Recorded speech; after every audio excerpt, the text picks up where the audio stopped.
그때에 주의 영이 나를 들어올려서 여호와의 전 동문 곧 동양한 문에 이르시기로 보니 그 문에 사람이 25명이 있는데 내가 그 중에서 아술의 아들 야사냐와 분하야의 아들 블라랴를 보았으니 그들은 백성의 고관이라.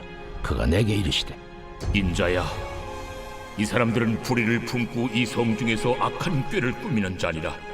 그들의 말이 집 건축할 때가 가깝지 아니한즉 이 성읍은 가마가 되고 우리는 고기가 된다 하나니, 그러므로 인자야, 너는 그들을 쳐서 예언하고 예언할지니라.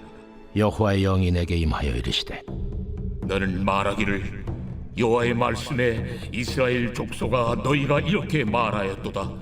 너희 마음에서 일어나는 것을 내가 다 아노라. 너희가 이 성읍에서 많이 죽여 그 거리를 시체로 채웠도다. 그러므로 주 여호와께서 이같이 말씀하셨느니라. 이 성읍 중에서 너희가 죽인 시체는 그 고기요, 이 성읍은 그 가마인데 너희는 그 가운데서 끌려 나오리라. 나 주 여호와가 말하노라. 너희가 칼을 두려워하니 내가 칼로 너희에게 이르게 하고 너희를 그 성읍 가운데서 끌어내어 타국인의 손에 넘겨 너희에게 벌을 내리리니 너희가 칼에 엎드러질 것이라. 내가 이스라엘 변경에서 너희를 심판하리니 너희는 내가 여호와인 줄을 아니라. 이 성읍은 너희 가마가 되지 아니하고 너희는 그 가운데에 고기가 되지 아니할지라. 내가 너희를 이스라엘 변경에서 심판하리니 너희는 내가 여호와인 줄을 알리라. 너희가 내 율례를 행하지 아니하며 규례를 지키지 아니하고 너희 사방에 있는 이방인의 규례대로 행하였느니라 하셨다 하라. 8장에서 시작된 에스겔의 환상은 계속해서 진행 중에 있습니다. 여호와 하나님께서 에스겔을 이끌어 성전 어귀에 있다가 이제는 성전 동문으로 이동을 하게 되죠. 그리고 그곳에서 하나님의 영광이 떠나시는 것을 에스겔은 묵도하게 됩니다. 그리고 오늘 본문에 등장하는 25명의 고관을 보여주시게 되는데, 이 고관이라고 함은 당시 이스라엘을 이끌었던 정치적 그리고 종교적 지도자들을 의미합니다. 이들의 숫자가 25명인데요. 앞서 우리가 살펴본 제사장 25명 혹시 기억하십니까? 성전 뜰 안에서 태양신에게 제사를 드렸던 그 무리들과는 다른 무리들입니다. 그런데 오늘 이들이 불의를 품고 악의를 꾀하는 자들이다 라고 표현합니다. 자, 그렇다면 어떤 의미에서 이 25명을 이와 같이 소개하는 것일까요? 오늘 본문 3절 이하의 말씀을 보면 이 고관들이 하는 이야기가 다음과 같이 세 가지로 구분해 볼 수 있을 겁니다. 먼저는 집을 건축할 때가 가까이 되지 않았다라는 겁니다. 그리고 두 번째는 그래서 이 성읍은 가마가 된다라는 것이죠. 그리고 마지막으로는 우리 자신은 그 가마 안에 고기가 된다라고 하는 이야기로 나누어서 볼 수 있습니다. 자, 지금 이런 고관들이 하고 있는 이 이야기가 무엇을 뜻하는 것일까요? 먼저 집을 건축할 때가 가깝지 않았기에 이 성읍은 가마가 된다라고 하는 의미를 좀 살펴보면요. 당시 가마라고 하는 것은 매우 안전한 장소를 의미했습니다. 그리고 이 성읍이 안전하다라고 말한 이유는 아직 집을 건축하지 않을 때이기 때문이다라는 것이죠. 자, 집을 아직 건축할 때가 아니다. 자, 이게 무슨 의미일까요? 자, 역사적으로 우리가 볼 때 지금 에스겔이 환상 가운데 예루살렘 성전을 바라보고 있는 시기는 바벨론의 3차 침략이 일어나기 전입니다. 그러니까 1차, 2차 침략으로 인해서 포로로 많은 이들이 끌려왔지만 여전히 이스라엘, 예루살렘 성전은 건재하고 있었던 시기입니다. 따라서 고관들의 눈에는 아직 예루살렘이 무너지지 않았다라는 거죠. 비록 바벨론에 2번의 타격이 있기는 했지만 그럼에도 불구하고 우리는 아직 망하지 않았고 여전히 하나님이 함께 하시기에 안전하다라고 말하고 있는 겁니다. 아직 우리가 살고 있는 이 지역 예루살렘 성전은 무너지고 회파가 되지 않았기 때문에 아직 그 집을 지을 때가 아니다, 이렇게 이야기를 하고 있는 맥락이다라는 것이죠. 자, 그런 맥락에서 이 성읍은 가마이고 우리는 그 안에 고기다 라고 하는 그 말이 이해가 되는 겁니다. 이때 당시에 이 속담과도 같은 말은 안전을 뜻하는 문장입니다. 여러분, 고기에 있어서 가장 안전한 곳이 가마라고 하는 뜻입니다. 자, 우리는 전혀 이 모습이 안전과는 상관이 없어 보입니다만은 이들에게는 이 이미지가 매우 안전한 모습이었다라는 것이죠. 따라서 안전한 곳에 거하는 자신들은 심판을 면할 것이다 라고 하는 말들을 서로 주고받고 있었던 것입니다. 자, 지금 상황이 이해가 되십니까? 여호와 하나님의 영광은 성전을 떠나갑니다. 그러나 이들은 이것도 모르고 안일하게 안주하면서 소위 서로가 서로의 삶을 바라보면서 낙관론을 펼쳐가고 있는 그 상황입니다. 자, 이 고관들이 말하기를 가마와 고기를 언급하고 있는데요. 자, 이 당시의 고기 중에 가장 중요한 부위는 가마에서 삶고 그렇지 않은 부위들, 예를 들면 내장 같은 것들은 버리거나 따로 요리를 해서 먹었다고 합니다. 따라서 고관들은 자신들이 가장 좋은 고기로서 안전과 평안함을 보장받는 소위 특권의식에 사로잡혀 있었던 사람들. 그래서 가마 안에 담겨져 있는 우리들은 너무나 안전하다라고 생각을 했던 것이죠. 자, 그렇다면 고관들에게는 이 안전함을 제공하는 가마 안에 들어가지 않는 사람들은 누구이겠습니까? 오늘 본문 6절에 보시면 고관들에 의해서 죽임을 당한 사람들, 바로 선량한 시민들일 겁니다. 자, 그리고 내일 본문에 등장하지만 바벨론 포로로 끌려가 하나님으로부터 버림받았다라고 생각하는 사람들은 가장 안전하다라고 여기는 가마 안에 들어올 그러한 조건이 안 되는 사람들이다라고 생각하고 본인들만 그 안전을 유지할 수 있다라고 그렇게 믿고 안일한 마음으로 살아가고 있었던 사람들을 지금 하나님께서 에스겔에게 환상으로 보여주시는 거죠. 철저히 불의와 악한 꾀를 꾸미는 사람들이라고 말하는 이 고관들, 철저하게 특권의식과 낙관주의에 젖어 있었던 사람들입니다. 그러면서 동시에 불법과 살인을 저질렀던 사람들이죠. 우리 사랑하는 성도 여러분, 지금 에스겔과 2차 포로로 끌려온 이스라엘 백성들은 하나같이 그들의 마음속에 꼭 붙잡고 있었던 하나의 소망, 신뢰라고 할까요? 그 믿음이 하나 있었습니다. 자, 그게 무엇이냐면 비록 우리는 이렇게 타국의 포로로 끌려왔지만 여전히 우리 고국인 이스라엘 땅에 남아있는 사람들, 특히 우리가 드리는 예배를 집례해주고 삶을 윤택하게 살아갈 수 있도록 법과 원칙에 따라 정해주었던 그 고관들이 그래도 우리를 위해 가슴 아파하고 그렇게 포로로 끌려간 우리를 위해 애통하고 애곡하며 기도해주고 있다라고 철석같이 그 발강가에 있었던 포로들은 믿고 있었다라는 거죠. 하루빨리 우리 동포들이 포로 생활이 끝나고 다시 본국으로 돌아오기를 손꼽아 기다리며 기도해주고 있을 거라고 생각했었습니다. 그런데 에스겔이 충격받은 것은요, 자신들을 위해 기도해주고 본국으로의 귀환을 간절히 기다리고 있을 것이라고 생각했던 바로 이 사람들이 환상 가운데에 너무나 즐거워하고 있다는 겁니다. 본인들은 아무런 문제 없이 안전하다라고만 생각하고 있는 겁니다. 한쪽에서는 눈물과 고통과 그 서러움 속에서 본국으로 돌아갈 날을 꿈꾸며 간절히 그 소망을 붙잡고 우리를 위해 기도해주는 사람들을 기대하며 그 하루하루의 삶을 보내고 있는데, 다른 한쪽에서는 오히려 그 자체를 굉장히 즐겁고 기쁜 하나의 수단으로 삼고 있는 사람들, 이 사람들을 하나님께서 에스겔에게 보여주신 거지요. 저는 이 말씀을 묵상하면서 한번 또 히틀러라고 하는 사람이 생각이 났습니다. 여러분, 히틀러 잘 아시죠? 여러분, 히틀러가 저지른 만행으로 인해서 당시 1차 세계대전 때문에 약 5,200만 명이나 되는 어마한 숫자의 생명을 잃었던 역사적 사건도 있었습니다.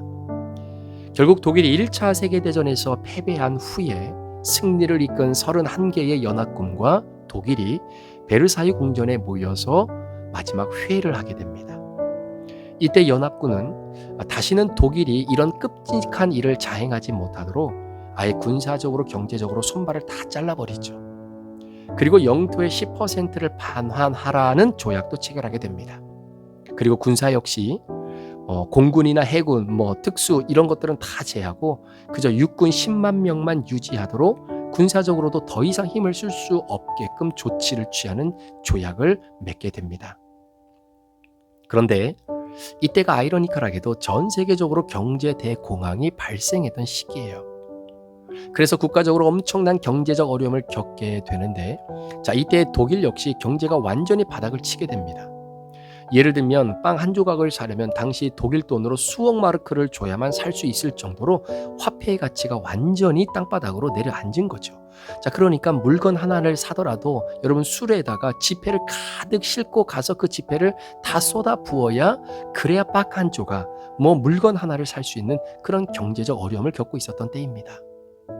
그래서 독일 국민들이 모조리 굶어 죽을 수밖에 없는 상황이었는데요. 이때 히틀러가 나타나 죽어가는 독일 국민을 일깨우게 되는데, 자, 그것이 무엇 때문이었는지 아십니까? 바로 히틀러의 연설 때문이었습니다. 당시 히틀러는요, 꿈을 잃어버린 독일 국민에게 다음과 같은 내용의 연설을 하게 됩니다.